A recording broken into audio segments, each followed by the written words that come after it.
Todo mundo sonha em viver uma vida tranquila e sem muitas preocupações, né? Mas como fazer isso que é uma tarefa um pouco difícil, muitas vezes uma tarefa bem desafiadora. Mas existe uma filosofia que pode ser muito importante e ajudar bastante nesse processo, que é o estoicismo. Talvez tu já tenha ouvido falar sobre ela. O estoicismo é uma filosofia que tem alguns princípios e os que eu considero mais importantes são três que eu vou aqui estar falando nesse vídeo. O primeiro deles é um foco no controle, ou seja, tu se concentrar na tua vida das coisas que tu realmente tem controle, alguma coisa que tu pode fazer a respeito. Muitas vezes a gente se preocupa com coisas que estão fora do nosso controle, coisas que a gente não pode fazer nada. A política é um bom exemplo disso.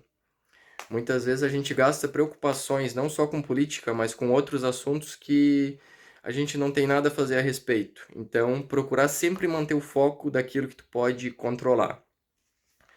O segundo ponto é viver de acordo com a sua própria natureza, o que significa sempre usar a razão primeiramente e depois as emoções em segundo plano. Isso significa ser uma pessoa mais racional e tu usar sempre a razão em qualquer situação.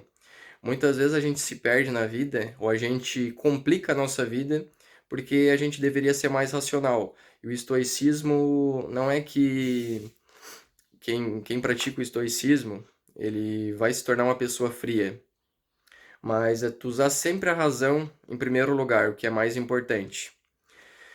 E outro princípio que eu acho bastante interessante é a gente entender a brevidade da vida. A gente entender que o nosso ativo mais importante é o tempo e que é uma coisa irrecuperável, uma coisa que não volta atrás.